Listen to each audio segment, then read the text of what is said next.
All right, let's get into it. Today, KG and Paul Pierce are making their official NBA Finals predictions ahead of what's shaping up to be a really compelling series starting tomorrow night. Drop your pick in the comments so we can come back and settle the score once it's all said and done. Now, KG actually put in some work with Victor Wembanyama this past offseason, but don't let that fool you. He's still riding with the Knicks. Paul Pierce, on the other hand, is going with the San Antonio Spurs in 5. No surprise there. Pierce has never been shy about going against New York, and he's had plenty to say about this team throughout the season. A lot of people questioned whether Jalen Brunson had what it takes to carry a franchise to the finals. Well, here they are.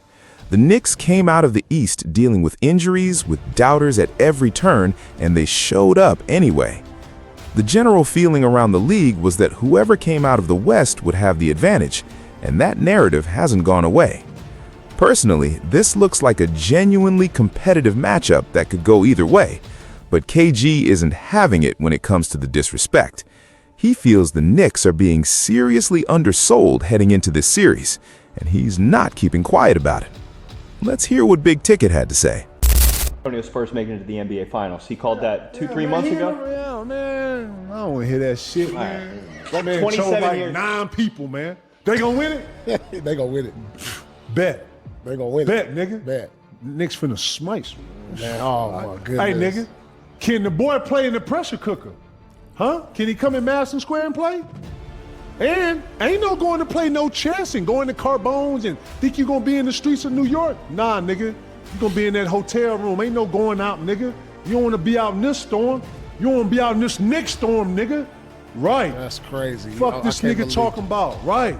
He going so hard right now for New Right. York. Get your gas up. You was talking about, fuck you talking about, nigga. Damn. Knicks gonna bone these niggas. You ready? Spur? Damn. You ready, Spur? You ready, Spur? Ooh, remember this? Damn, Remember this? Wemby, listen, Wemby You remember this one? Wemby came to see Oh, KG you hear this that summer. shit? And you hear how he hear that talking? shit? You hear how he talking? Yeah, nigga. So I he ain't must no have not. Spur. He didn't. I ain't no Spur, nigga. I talked to didn't give Wemby. him- I talked to Wemby. I'm not a Spur. I didn't say Ever, you're nigga. not a Knick. That's what I'm saying. You I'm not a Knick. What you talking about then? I'm not a Knick. I said the Knicks gonna beat their ass. You ain't talking this. Now you Wemby? I just said. Get the fuck out here, What you man. mean now? I said this halfway through the season. When? Man, we got it on tape. We gonna bring it up. Man, you're a gambler. I get it. You pick San Antonio. They gonna win the series. It was like how long? 2 months Before ago? the playoffs. Let's started. go, Let's go, Medicine Man. Let's hear it. What they gonna win in, Medicine Man? Probably like 5. All right, let's get into it. Today, KG and Paul Pierce are making their official NBA Finals predictions ahead of what's shaping up to be a really compelling series starting tomorrow night. Drop your pick in the comments so we can come back and settle the score once it's all said and done. Now, Kevin Garnett actually put in some work with Victor Wembanyama this past offseason, but don't let that fool you. He's still riding with the Knicks. Paul Pierce, on the other hand, is going with the San Antonio Spurs in 5. No surprise there. Pierce has never been shy about going against New York, and he's had plenty to say about this team throughout the season. A lot of people questioned whether Jalen Brunson had what it takes to carry a franchise to the finals. Well, here they are. The Knicks came out of the East dealing with injuries, with doubters at every turn, and they showed up anyway. The general feeling around the league was that whoever came out of the West would have the advantage, and that narrative hasn't gone away. Personally, this looks like a genuinely competitive matchup that could go either way, but KG isn't having any of it when it comes to the disrespect. He feels the Knicks are being seriously undersold heading into this series, and he's not keeping quiet about it. Let's hear what Big Ticket had to say. Before we dive in, if you're enjoying the content, please like, subscribe, and share the video. A lot of you have mentioned you're not getting notifications, and honestly, it comes down to the algorithm. Every like helps push these videos out to more people. There's a lot I want to cover on this channel. Basketball analysis, the draft, all of it. But it only works if you're actually seeing it. So show some love and subscribe if you haven't already. Now, here are my thoughts on this series. Let me break down where I think each team has a real edge. San Antonio has Victor Wembanyama, and that's something you simply cannot replicate. A paint presence like his doesn't come around often. They've also got capable guards around him, And the biggest thing to understand about this Spurs team is that they are ahead of schedule. However this series ends, these are not a finished product. They're still growing. There are going to be some real decisions to make heading into next season, specifically around Dylan Harper. What do you do with De'Aaron Fox once Harper is ready to take over as a full-time starter? Do you move Fox to the bench? Do you trade him? Those are conversations for the offseason, but make no mistake, this should be among the last games Dylan Harper comes off the bench. His time as a starter is coming, and it's coming fast. Beyond Wembanyama, they have shooters, they have a system, and most importantly, they have confidence. They just knocked off the defending champions. They beat the two-time reigning MVP. Wembanyama had a legendary performance in that series, and the team overcame real adversity. They dropped a game they had, found themselves back in a tough spot, and then had to win a Game 7 on Oklahoma City's home floor. They did it. That kind of experience builds something in a team that you can't manufacture. Now, when I shift my focus to the New York Knicks, these guys have genuinely taken the right steps toward becoming a championship team. You can feel it when you trace the journey. The painful playoff exit against Indiana, the heartbreaking loss to Jimmy Butler and the Miami Heat, the trade decisions, the ups and downs with Karl Anthony Towns and Mikal Bridges. There were stretches where this team leaned too heavily on isolation Brunson ball. Coach Thibs ran his rotation into the ground, and guys were banged up by the time the playoffs arrived. Then came the coaching transition to Mike Brown. People were skeptical. The team was inconsistent all year, finished third in the East, and opened the postseason looking shaky against the Atlanta Hawks. At one point, it genuinely seemed like C.J. McCollum was about to end their season and force a full rebuild conversation. It's remarkable how quickly things can shift. A month and a half ago, people were talking about blowing this team up. Now they're standing in the NBA Finals, playing the best basketball of the Jalen Brunson era.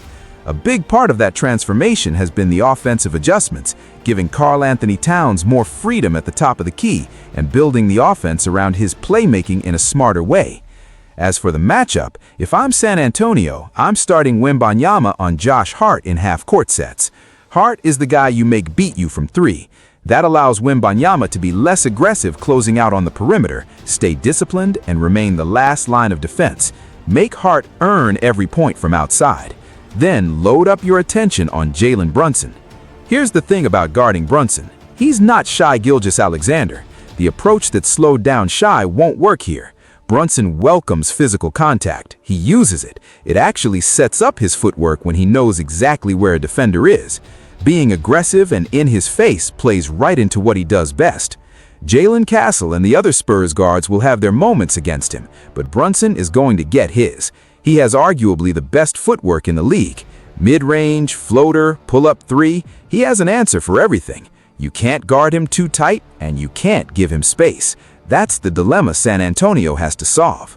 He can post up a 6'7" player, get to his spot, and take that turnaround jump shot with that reverse pivot, spin, and you can't do anything about it. So, they're going to have to switch up their strategy defensively. This is not guarding Shai. This is a guy who loves your contact when he's attacking, that it works into his favor. You can be a little disciplined. You got Wemby back there, but he's also cerebral, and he's trying to get to his spot for the mid-range. He's not a guy who has to go all the way to the rim.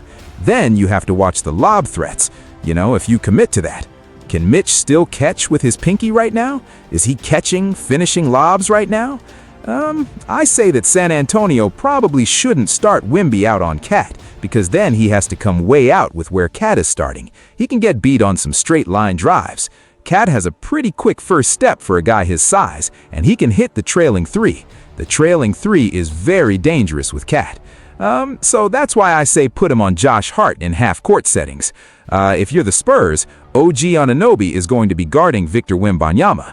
One thing I like about OG is he does his work early. He doesn't make interior catches easy, and actually he has a 7'6" wingspan, so guys his size typically can't get up there and contest Wemby's jump shot sometimes. I've seen him do it, and not where he blocks it, but his hand is at least noticeable. Wemby can see it, and you can't say that about a lot of people, and so OG's going to do his work early. OG can get back and recover really well. He can shoot the gap. They're going to have to watch those passing lanes. Because New York, unlike OKC, if Castle's having 10 turnover games, Fox throwing lackadaisical passes, Dillon, being young and throwing some errant passes, you can't have high turnover games in the NBA Finals because the New York Knicks will make you pay. That's where Josh Hart gets out in transition. You get him some of those layups where he does that same two-step and he jumps into the chest of the defender off the glass. You get him a couple of those, he starts making threes and everything. And if Josh Hart is making his plays at home and everybody else is making, they're virtually unbeatable. But even if he's doing it on the road, that's where some of those blowouts have come. You've got Mikal Bridges, Josh Hart going way too early. And Josh Hart is an infectious player, so when he's making a bunch of positive plays, it is trouble for the other team. Keldon Johnson has to show up and show that he's Sixth Man of the Year. There's going to be other little matchups that determine this series. The stars are going to be the stars, I presume, at some point in the series. But it's going to be the Landry Shams, the Deuce McBride, the Jordan Clarksons, the Luke Cornett's, the Kevin Johnsons, right? Dylan Harper, he's a starter. I kind of don't even look at him like a bench player. But since he's off the bench, we have to include him. Carter Bryant, can he have some positive minutes guarding Jalen Brunson? That reminds me of the type of defenders that, like Philly used Kelly Oubre on Brunson at times a few years back.